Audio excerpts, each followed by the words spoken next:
నమస్తే, welcome to our channel. నేను మీ సిరి. ఈ రోజు మనతో పాటు ఉన్నారు ప్రముఖ పొలిటికల్ అనలిస్ట్ జగదేవ్ గారు. నమస్కారం సార్. నమస్తే అమ్మా.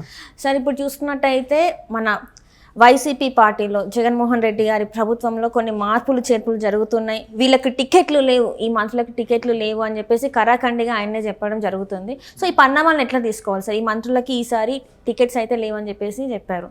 అంటే ఇది చాలా సందర్భాల్లో చెప్పానండి. అంటే ఇంతవరకు మనము 40 నుంచి 50 లేదా 60 మంది ఎమ్మెల్యేలకు ఎవరు సిట్టింగ్ వాళ్ళకు కూడా ఎవరు అనుకున్నాం. ఇప్పుడు కొత్తగా వచ్చిన అంశం ఏంటంటే మంత్రులకు కూడా అనే వార్తలు వినిపిస్తుంది. ఇది అసలు దీనికి ఎక్కడ ఆద్యం పడిందంటే వైనాట్ 175 నినాదం తీసుకొచ్చారు ముఖ్యమంత్రి జగన్మోహన్ రెడ్డి గారు. అప్పుడు అంటే 175, 151 సరిపోవు, మనకి 175 మనమే తెచ్చుకోవాలి. ఆ సందర్భంలో ఆయన ఏం చేశారంటే కొత్త వాళ్ళకి ఒక 40 మంది ఇవ్వబోతున్నాం, ఉన్న సిట్టింగ్లు కూడా ఇవ్వము అని చెప్పారు. కానీ ఇది వాస్తవమేమో అనిపిస్తుంది ఖచ్చితంగా. అంటే ఇది ఏదో పుకారు ఇంకేటో అనుకోవడానికి కూడా లేదు. ఎందుకంటే ఫస్ట్ బాలినేని శ్రీనివాసరెడ్డి గారి విషయం తీసుకుందాం. ఆయన ఇంతకుముందు కూడా చాలా సందర్భాల్లో వాలంటీర్లతో మాట్లాడుతూ ఒరే బాబు మీ చేతిలో ఉంది, మీరే గెలిపించుకోవాలి, మీరు సరిగ్గా లేకపోతే మనం చేయలేమన్నారు. అది రీసెంట్గా ఒక స్టేట్మెంట్ కూడా ఇచ్చారు ఆయన. ఏమని, మీరు కార్యకర్తలందరూ మీరు చెప్పండి, మీరు చెప్తే నేను పోటీ చేసి నిలబడతా, లేకపోతే నేను చేయను. అంటే అది ఎంత నిరాశలో ఉన్నాడో అర్థమవుతుంది మనకి. జనరల్గా నాయకుడు అనేవాడు నేను నిలబడుతున్నాను, మీరు అందరూ సపోర్ట్ చేయాలి, ఈయన గైడెన్స్ ఇవ్వాలి, ఈయన డైరెక్ట్ చేయాలి, మీరు ఎలా చేయండి అలా చేయండి, నాకు సపోర్ట్ ఇవ్వండి అని. అలా కాకుండా మీరు చేస్తే నిలబడతాను అనడంలో అక్కడే నిర్లిప్తత అనేది కనబడుతుంది కదా. నెక్స్ట్ అదే స్పీచ్లో ఆయన ఏమన్నానంటే ఆయన మీద మనకుంది, మన మీద ఆయనకు ఉండాలి కదా అన్నట్టు కూడా మాట్లాడారు. ఇది ఎట్లా తీసుకోవాలి సార్ మరి? అసలు కదా వాళ్ళకి ఎక్కడో మేము ఓడిపోతాం, మేము గెలవం అన్నది వాళ్ళకే తెలిసిపోయింది. కార్యకర్తల నుంచి కింద నుంచి మెయిన్ గ్రౌండ్ లెవెల్లో ఉన్న కార్యకర్తలకి అసలు విషయం తెలిసిపోతుంది. వాళ్ళు అన్నా ఇది అయ్యేటట్లేదు, పార్టీ మారిపోనా లేకపోతే సైలెంట్ కూరుకోనని ఎవరో చెప్పే ఉంటారు. బట్ అది బయటికి సభాముఖంగా మాట్లాడలేరు కాబట్టి ఇలా మాట్లాడుతున్నారు. తర్వాత మొన్న మంగళగిరి ఎమ్మెల్యే రామకృష్ణారెడ్డి గారు రిజైన్ చేశారు. ఆయన ఎమ్మెల్యే పదవి రిజైన్తో పాటు పార్టీ సభ్యత్వాన్ని కూడా రిజైన్ చేశారు. ఆ తర్వాత గాజువాక ఎమ్మెల్యే రెడ్డి గారు, దేవన్ రెడ్డి గారు ఎవరు, ఆయన రిజైన్ చేశారు. ఆయన అదే పంత. అది అయిన 2 రోజులకే మన అనిల్ కుమార్ యాదవ్ గారు మాజీ మంత్రి, జగనన్న ఇక్కడ ఎవరికి సీట్ కేటాయించినా పర్వాలేదు, వాళ్ళకి నేను సపోర్ట్ చేస్తాను అంటే అర్థం ఏంటి? ఆయన కేటాయించట్లేదని, అంటే ఆయన పరోక్షంగా ఒప్పుకున్నట్టు. కేటాయించట్లేదు కాబట్టి ఎవరికి చేసిన చెప్తాను, నాకు అల్టిమేట్గా ముఖ్యమంత్రిగా జగన్మోహన్ రెడ్డి గారు ఉంటే చాలు అని స్టేట్మెంట్ ఇచ్చారు. అంటే అది కాకుండా అదే నెల్లూరులో చాలా వరకు కాకాని గోవింద్ రెడ్డి గారు కానీ, తర్వాత రాజ్యసభ ఎంపీకి ఇప్పుడు లోక్సభకు పోటీ చేయాలనుకుంటున్నారు. ఆయన కూడా లోక్సభ నాకు వద్దు అనుకుంటున్నారు, ఆయన కూడా రెడ్డి గారే. ఇలాగ చాలామంది ఈ మాజీ మంత్రులు, ఈవెన్ రోజా గారు కూడా, ఇంత ప్రభుత్వం అంటే జగన్మోహన్ రెడ్డి గారు అంటే 24 జగన్మోహన్ రెడ్డి గారిది 2024 అని మాట్లాడారు. రోజా గారికి కూడా ఇవ్వట్లేదు సీటు అనే వార్తలు వినిపిస్తున్నాయి కదా. అంటే ఎంతమంది మాజీ మంత్రులు వీళ్ళందరికి కూడా అవకాశం ఇవ్వకపోతున్నారనే వార్తలు వింటే ఒకసారి ఏమనిపిస్తుందంటే పూర్తి స్థాయిలో ఓడిపోతామనే సంకేతాలు వాళ్ళకి ఉన్నాయి. మరోవైపు దీన్ని ఎలా కప్పిపుచ్చి చెప్పే ప్రయత్నం చేస్తున్నారంటే ప్రశాంత్ కిషోర్ గారు సర్వే చేశారు.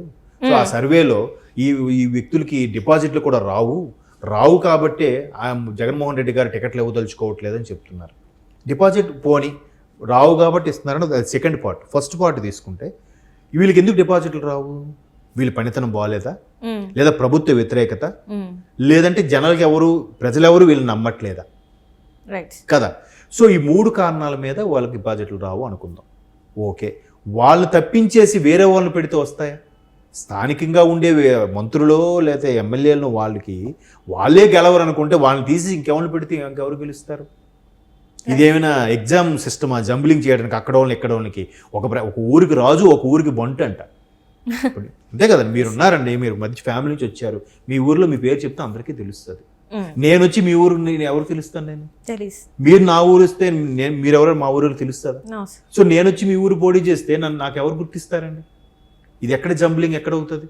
ఆల్రెడీ చెప్పారు కదా సార్, వీళ్ళకి ప్లేసెస్ చేంజ్ అవుతున్నాయి. అదే అంటున్నాను, చేస్తే ఎంతవరకు కరెక్ట్? కార్యకర్తలు కన్ఫ్యూజ్ అయిపోతారు కదా. ఎవరికి సపోర్ట్ చేయాలి? ఉన్న 3 కార్యకర్తలు కూడా ఎవరికి సపోర్ట్ చేయాలి, ఎవరి వైపు నడవాలి అనే ఒక మేమాంసలోకి వెళ్ళిపోతారు కదా. సో ఇది ఇంకొంచెం మైనస్ అవుతుంది. అది వాళ్ళకి అర్థం అవ్వట్లేదు. జంబ్లింగ్ చేస్తాము, ఇవ్వము, కొంతమందికి ఇవ్వము అనే సంకేతాలు ఏమవుతాయి? ఇదిలా ఉంటే యువగలం మొదటి బాబు గారు అరెస్టుకు ముందే యువగలం పాదయాత్ర స్టార్ట్ చేసినప్పుడు లోకేష్ బాబు గారు ఏ నియోజకవర్గాల గుండా ఏ నియోజకవర్గాల త్రూ నడుస్తూ వెళ్తున్నారో ఆయా నియోజకవర్గాల్లో ఎవరైతే సిట్టింగ్ ఎమ్మెల్యేలు ఉన్నారో వాళ్ళ తాలూకు అనుచరులు అనుయాయులు ఎవరైతే ఉన్నారో వాళ్ళు వచ్చి లోకేష్ గారిని కలవడము చూచాయిగా సంకేతాలు ఇవ్వడం జరుగుతుంది. ఇది ఇప్పుడు కాదు, బాబు గారు అరెస్ట్ ముందు జరిగి అంటే 2 నెలల కిందట మాట ఇది. ఇప్పుడు అంటే లోకేష్ గారిని కలిసి మెల్లగా చూచాయిగా సిగ్నల్ అదే రెడీ చేసుకుందాం, పాత రెడీ చేసుకోవాలని చూస్తున్నారు. అందుకే ఇప్పటి నుంచే రామకృష్ణారెడ్డి లాంటి వాళ్ళు కానీ, తర్వాత ఆ దేవన్ రెడ్డి లాంటి వాళ్ళు కానీ, అనిల్ కుమార్ గారు లాంటి వాళ్ళు ముందు నుంచే ఎలక్షన్ 2 నెలల్లో టైం ఉండగానే ముందే బయటకు వస్తే మనకి ఏదో ఒక సీట్ ఎక్కడ దొరుకుతుంది కదా అనే అపోహలో ఉన్నారు. బట్ ఆల్రెడీ బాబు గారు కూడా ఇండైరెక్ట్గా సంకేతాలు ఇచ్చారు, జంపు జిల్లాలకి అవకాశం ఇవ్వము, మరీ తప్పదు, బాగా క్రేజ్ ఉంది అనుకునే సందర్భంలో అప్పుడు ఆలోచిస్తాము. ఎందుకంటే అక్కడే పొత్తుంది, టీడీపీ జనసేనకు పొత్తుంది, అక్కడే ఎవరెవరికి ఏ సీట్లు సర్దుబాటు చేయాలనే కన్ఫ్యూజన్లో కూడా ఉన్నారు. ఎందుకంటే ఒక పర్టికులర్ ఒక కాకినాడ ఉందనుకోండి, కాకినాడలో టీడీపీకి మంచి ఫేవరు, బట్ అక్కడ నాగబాబుకి ఇవ్వాలని అనుకుంటున్నారు. అంటే అక్కడ టీడీపీది ఒక స్థానం పోయినట్టేనా, టీడీపీ వాళ్ళందరూ కూడా జనసేనకు సపోర్ట్ చేయాలి. అక్కడే సీట్ల సర్దుబాటులోనే ఇప్పటికీ మల్లగుల్లాలు పడుతూ కాంప్రమైజ్ అవుతూ వస్తున్నారు. మెయిన్ అదొకటి ప్లస్ పాయింట్. టీడీపీ జనసేనలో సమన్వయ కమిటీలన్నీ కూడా సర్దుకుపోతున్నాయి, కలుస్తూ పనిచేస్తున్నాయి. ఇక్కడ ఉన్న వాళ్ళకి ఇవ్వడం లేదంటే ఈ జబ్బు జనాలకు ఎప్పుడు ఇస్తారు, ఎవరు ఇస్తారు, మాకు ఇక్కడ వద్దు. అదేదో పోనీ ముందే బయటకు వచ్చేసి ఇప్పుడు RRR గారిలా కానీ, లేదంటే నెల్లూరు నుంచి ఇంతకుముందు ఆయన పేరు మర్చిపోయాను, ఆయన కానీ ముందు ఎమ్మెల్యే గారు బయటకు వచ్చారు. వాళ్ళిద్దరూ ఎవరైనా ఓకే అలాంటి వాళ్ళకి ముందు ఛాన్స్ ఇచ్చిన అవకాశం ఉంది. కానీ ఎలక్షన్స్ ముందు వస్తే ఎవరు ఇస్తారు అవకాశం, ఎవరు నమ్ముతారు చెప్పండి. ఎక్కడున్న వాళ్ళకే ప్రాబ్లం అవుతుంది. కాబట్టి వీళ్ళు కూడా ఇండైరెక్ట్గా మంత్రులు కూడా కొంతమంది సీనియర్ టీడీపీ నాయకులతో మంతనాలు జరిపించడానికి బాబు గారిని కలిసి ఆలోచన కూడా చేస్తున్నారని కూడా ఒక టాక్ ఉంది. లోకేష్ బాబుని కలిసి బాబు గారికి రికమెండ్ చేయని ఉద్దేశం ఒకటి, డైరెక్ట్ కొంతమంది బాబు గారిని కలిసే ప్లాన్లో కూడా ఉన్నారు.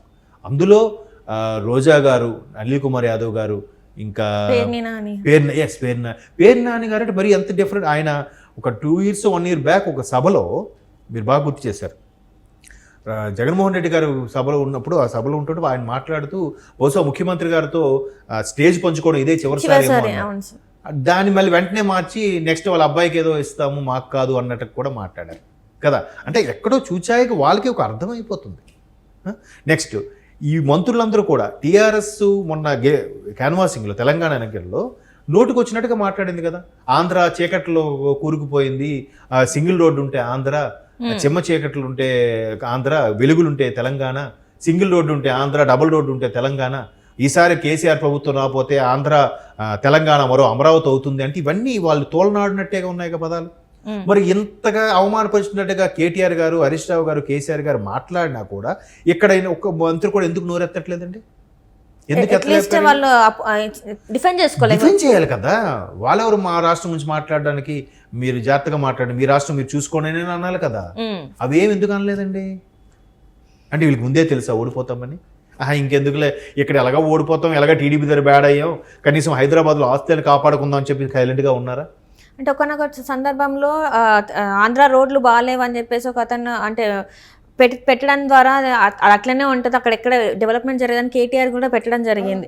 అది కూడా ఒకసారి ఒక సభలో ఏమన్నారంటే, మొన్న మీరు రీసెంట్గా నిరుడు సరిగ్గా సంక్రాంతికి 2023 సంక్రాంతి అయిపోయిన తర్వాత కేటీఆర్ గారు ఫిబ్రవరిలో ఒక సభలో మాట్లాడుతూ, మొన్న మిత్రుడు సంక్రాంతికి ఊరిపోయి ఇచ్చాడు, అక్కడ వెళ్తే రోడ్లు అధ్వానంగా ఉన్నాయి, 2 రోజులు కరెంటు కూడా లేదు, ఉండలేకపోయాను రా బాబు వచ్చేసారని చెప్పాడు, మా ఫ్రెండ్ చెప్పాడని చెప్పేసి చెప్పారు. సంక్రాంతికి ఎవరు వెళ్తారండి? చుట్టుపక్కల రాష్ట్రాల్లో ఇంకే తమిళనాడులో సంక్రాంతి చేసుకోరు, కర్ణాటకలో సంక్రాంతి చేసుకోరు, మహారాష్ట్రలో సంక్రాంతి చేసుకోరు. సంక్రాంతి ఎవరు చేసుకుంటారండి? ఆంధ్రాలో చేసుకుంటారు. అంటే క్లియర్ గా ఆంధ్రాకి వెళ్ళి వచ్చే ఇలా అయిందని చెప్పినట్టే కదా. మరి అప్పుడు కూడా ఏ మంత్రి ఎవరు నోరెత్తలేదు ఎందుకండి? ఎక్కడో రజనీకాంత్ లాంటి వ్యక్తి వచ్చి చంద్రబాబును పొగిడితే వీళ్ళు నోటికి వచ్చినట్టు మాట్లాడారే రజనీకాంత్ని, మరి ఇక్కడ మంత్రులు డైరెక్ట్గా అంటున్నప్పుడు ఎందుకు మాట్లాడట్లేదు? ఆల్రెడీ ఓడిపోతామని భయమా, లేదా ఇంకెందుకు రా బాబు ఎలాగో టీడీపీతో ఇక్కడ ఉండలేము, కనీసం హైదరాబాద్ వెళ్ళి బతకాలనే, కనీసం హైదరాబాద్లోని ఆస్తులను కాపాడుకోవచ్చు అని మాట్లాడలేదా కదా. కాబట్టి మంత్రులకే ఏదైనప్పుడు ఇంకా సామాన్య ఎమ్మెల్యేలకు కూడా దొరికే పరిస్థితి లేదు. బట్ ఇంకా వాళ్ళకే వదిలేయాలి, వాళ్ళకి అర్థమైపోయింది already. Okay, right thank you so much sir. Thank you.